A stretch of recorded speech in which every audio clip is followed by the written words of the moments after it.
Well, it really doesn't get much more humiliating. The UK's Prime Minister is meeting his 27 European counterparts at a Brussels summit for the last time.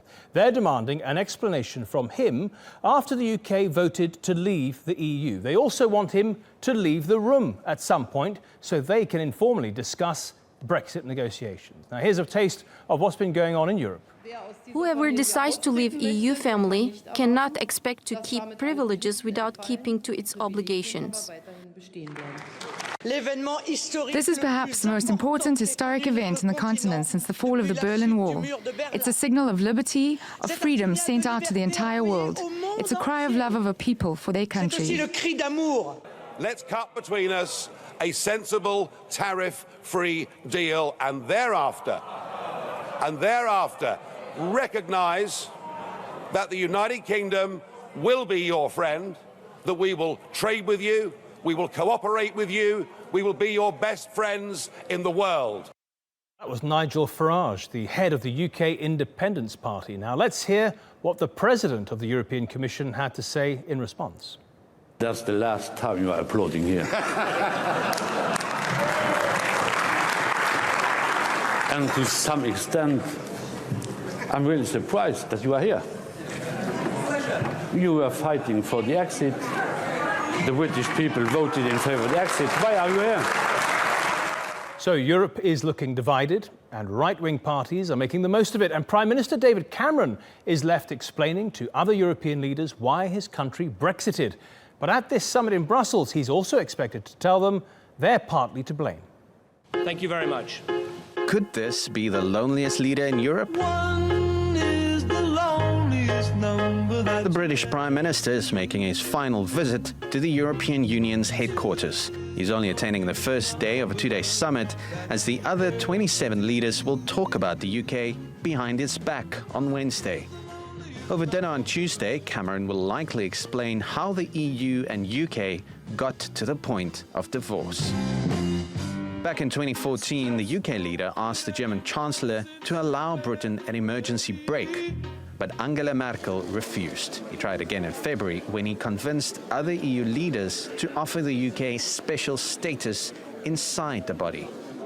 But the deal didn't convince Brits that Brussels had their best interest at heart, and on Thursday they voted to leave. The breakup has now turned into a blame game, with some European leaders turning on the EU. British authorities announced their resignations due to the Brexit. And we, as I said, place blame on European Union authorities for mistakes. He's just one of a growing number of voices critical of the EU's very foundation. As the European Parliament met today, there were various calls for unity. We regret the decision that the UK will leave us, but you, colleagues, you who've worked with us throughout these years, we are linked with you as we are linked with humanity. It's exactly this impression of a remote, self-serving elite that Cameron is expected to criticize. British voters have already voted decisively against it. Now the big challenge for EU leaders is how to stop other countries following the UK's example. Well, let's go to Brussels now, and John Brain is following what's going on there for us. John, why are some in the EU, particularly the European Commission President, pushing so hard for the UK to start the exiting process as soon as possible? Well, there are two main reasons, really, Matt. The first, the short-term reason, is to restore stability. As we've been hearing the past few days, markets hate uncertainty, and the uncertainty caused by Brexit has affected not just the British economy, but economies across Europe and indeed the entire world.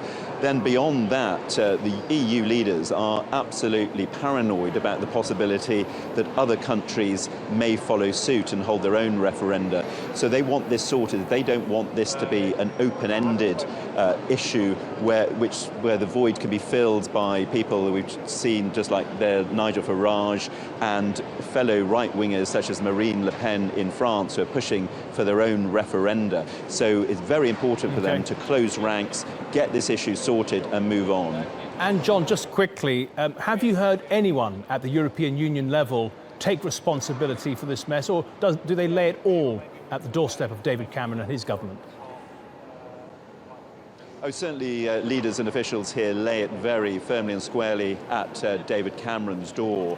They're very frustrated, angry with him, in fact, for holding this referendum. They believe it was done purely for domestic political reasons, was unnecessary, and the consequences, as we've seen, have been so dramatic. OK, John Brain in Brussels, thank you. Let's get some analysis now. We're going to go to Tuscany in Italy, and Brigid Laffan joins us. She is an expert on European politics and global governance at the European University Institute. Let me just begin with this. The Leave campaigners are not the only people here criticising the European Union. The Eastern European countries have also complained that the EU is high-handed in its approach to policy making, especially over immigration. Would you agree with that? No, because if you look at how the EU operates, then the governments are all over all the decision-making process. Nothing is ever agreed in Brussels unless the member governments are present and unless they agree. But of course, it suits governments sometimes to go home and say, well, Europe made us do this, despite the fact that they have been at the table and part of the agreement. So, of course, in an EU of 28, now 27 about to be, no country gets its way all of the time on all matters. It's a system that operates give and take and compromise. Let's talk about waste for a moment. That's another big issue that the Brexiteers used to win the referendum. The EU Commission President was saying that he would see to it that waste was cut down. Do you think that's a credible promise? Well, the European budget is less than 1% of the wealth of Europe. It's a very small budget. And of course, like all budgets and all public policies, there are many things that could be done better. And I think it is legitimate to ask the Commission, is it doing the best it can do and should do with the monies that it has? But these are not large sums of money. OK, Brigid Laffan in Tuscany, thank you for your analysis. Well, that's a political situation. Let's just remind ourselves how the markets have been reacting to the turmoil. $3 trillion was wiped off the world stock markets between Friday and Monday trading sessions, the biggest two-day rout ever. The UK lost its top AAA credit rating from the ratings agency S&P after its rival, Fitch, lowered its ratings too. And worries about the UK economy has led to the nation's banking sector losing almost a fifth of its value in share prices over the past week. OK, let's take a slightly different approach to all this now with Craig Copetas. He's in Paris with us for the flip side. Craig, so you think, OK, it's bad for the United Kingdom, but it's actually worse for the European Union. Explain why. Well, there's a lot of people on the continent right now whistling past the graveyard on this, Matthew. The word is contagion. The UK's decision to leave the EU is only the first domino, and it will continue. In fact, no less an authority than the celebrated Council on Foreign Relations in the US says that within the next couple of years, we're going to see as many, perhaps as many as 5 more countries leaving the EU. This is a problem because the European Union does not work. And the people in Brussels are doing absolutely nothing to address the fact that it doesn't work, to fix the boat, to create a cohesive economic policy and create jobs. And all we have to do is look to the banks for this. Just yesterday, the Italian government, for instance, said that they wanted to pump, or looking to pump, $45 billion into the banks in Italy. Bank stocks fell by more than 20%. And the same dynamic is at work in, obviously, Greece, Portugal, and Spain. You're looking at a potential currency collapse here. All right, Craig, thank you very much for that analysis in Paris.